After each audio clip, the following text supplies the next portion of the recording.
സ്നേഹം വർണ്ണിച്ചിടാ വാക്കുകൾ പോരാ, നന്ദി ചൊല്ലി തീർക്കുവാനീ ജീവിതം പോരാ. കഷ്ടപ്പാടിൻ കാലങ്ങളിൽ രക്ഷിക്കുന്ന സ്നേഹമാത്താ, എത്ര സ്തുതിച്ചാലും മതി വരുമോ ദൈവസ്നേഹം വർണ്ണിച്ചിടാൻ വാക്കുകൾ പോരാ. നന്ദി ചൊല്ലി തീർക്കുവാനീ ജീവിതം പോരാ. സ്വന്തമായൊന്നുമില്ല, സർവവും നിന്ദാനം, സ്വസ്ഥമായുറങ്ങി ദൈവസ്നേഹത്തെ വർണ്ണിച്ചിടാൻ നമുക്ക് പറ്റില്ലല്ലോ. ഇന്ന് ഞാൻ ഉണ്ടാക്കുന്നത്, ഈ ഭക്ഷണം ഉണ്ടാക്കുമ്പോൾ ഞാൻ എപ്പോഴും പാടുന്നൊരു പാട്ടാണ് ദൈവസ്നേഹം വർണ്ണിച്ചിടാൻ. എനിക്ക് അള്ളാഹുവിനെ കുറിച്ച് ആലോചിക്കുമ്പോൾ ഭയങ്കര എന്താ പറയുക, എത്ര തന്നെ സ്തുതിച്ചാലും എനിക്ക് അവനോട് സ്തുതി തീരില്ല. അത്രയ്ക്ക് എന്നെ പിടിച്ചുയർത്തിയ എൻ്റെ ദൈവം, എൻ്റെ പ്രാർത്ഥന ആരും പ്രാർത്ഥിച്ച ദൈവം സ്വീകരിക്കും. ദൈവത്തിനോട് പ്രാർത്ഥിക്കണം. പ്രാർത്ഥനയിൽ നിങ്ങൾ ഒരിക്കലും പിശുക്ക് കാണിക്കാൻ പാടില്ല. പ്രാർത്ഥനയിലൂടെ നമുക്ക് ജീവിതം വിജയിച്ചെടുക്കാം. ഞാൻ എൻ്റെ ജീവിതം പ്രാർത്ഥനയിലൂടെ ജീവിച്ചെടുത്ത ജീവിതമാണ്. നന്നായിട്ട് പ്രാർത്ഥിക്കുക, ഒറ്റയ്ക്കിരിക്കുമ്പോഴും പ്രാർത്ഥിക്കുക, പാതിരാത്രിയിൽ എഴുന്നേറ്റ് പ്രാർത്ഥിക്കുക. അപ്പം ദൈവത്തിന് നമ്മൾ എത്ര തന്നെ സ്തുതി പറഞ്ഞാലും മതിയാകില്ല. എനിക്ക് എൻ്റെ പടച്ചവനെ കുറിച്ച് ആലോചിക്കുമ്പോൾ എനിക്ക് ഭയങ്കര സങ്കടമാണ്.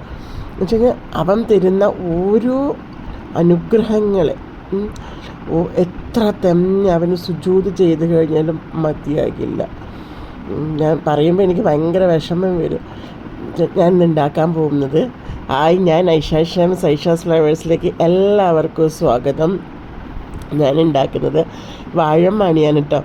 അപ്പം ഞാൻ ആ പാട്ട് പാടിക്കൊണ്ട് ഇങ്ങനെ ഇതാക്കിയായിരുന്നു കേട്ടോ. എന്ന് വെച്ച് കഴിഞ്ഞാൽ കടുക് ചട്ടി അടുപ്പിലിടിച്ചു, വെളിച്ചെണ്ണ ഒഴിച്ചു, കടുകിട്ട് വത്തൽമുളകിട്ട്, പിന്നീട് സവോള ഇട്ട്, അതിന് ശേഷം വാഴമാണി ഇട്ട്, പിന്നീട് അത് നന്നായിട്ട് വെള്ളം ഒഴിക്കാൻ പാടില്ല കേട്ടോ. വെള്ളം ഒഴിക്കാണ്ട് അത് വേവിച്ചെടുക്കണം.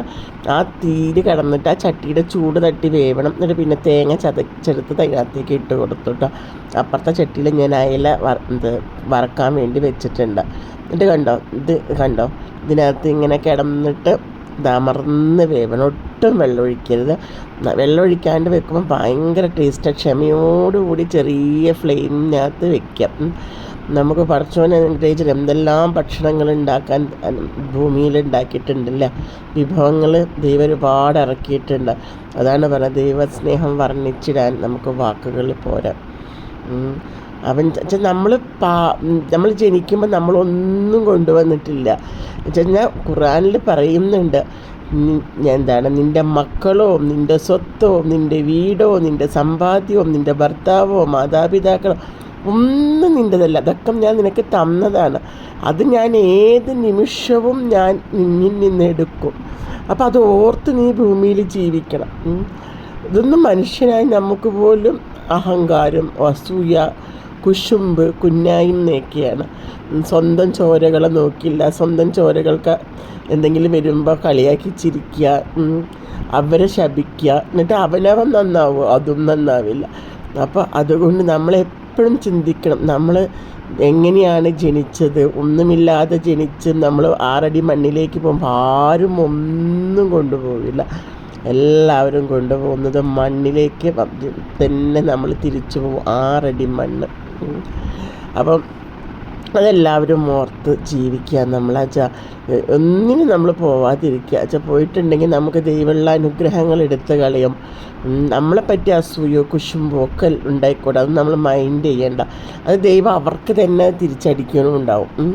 നമ്മൾ സ്വന്തം ചോരകളെ നോക്കാനും അയൽവാസികളെ നോക്കാനും മറ്റുള്ളവർക്ക് ഇല്ലെങ്കിൽ പാവങ്ങളെ നോക്കാനും അനാഥകളെ നോക്കാനും നമ്മുടെ അടുത്തുള്ളത് കൊണ്ട് നമ്മൾ അവരെയൊക്കെ നോക്കി അവരുടെ കൂടെ നമ്മളും ജീവിക്കുക. ഒന്നും നമ്മൾ കൂടെ കൂടുതൽ എന്താണ് ബെഡായി പറഞ്ഞ് ജീവിക്കാണ്ടിരിക്കുക. ചിലവർ ഭയങ്കര ബെഡായി പറഞ്ഞ് ജീവിക്കും. എന്നാൽ ഒന്നിട്ടുണ്ടാകുമോ അതും ഉണ്ടാകില്ല. മറ്റുള്ള പാവങ്ങളുടെ അടുത്ത് പോയിട്ട് പറയും എനിക്ക് ആനയുണ്ട് ചേനയുണ്ട്. ആരുടെ അടുത്തേക്ക് പോയി പറഞ്ഞ പാവപ്പെട്ടവൻ്റെ അടുത്ത്.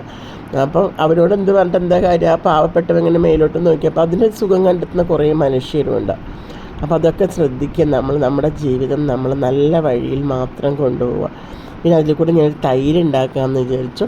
അടുപ്പിൽ കടുക് പൊട്ടിച്ചു, ഇഞ്ചി, വെളുത്തുള്ളി, ചെറിയുള്ളി, പച്ചമുളക്, കരിവേപ്പില ഇട്ട് അത് മൂത്തതിന് ശേഷം അത് എന്നിട്ട് തൈര് ചട്ടി ചൂടാറണം കേട്ടോ. ചൂടാറിയതിന് ശേഷം ഉപ്പിട്ട് തൈര് ഒഴിച്ചു കേട്ടോ. അതുമാണ് ഇന്നത്തെ കറിയുള്ളത്.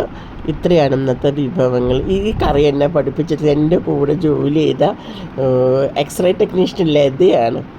Okay, bye, thank U.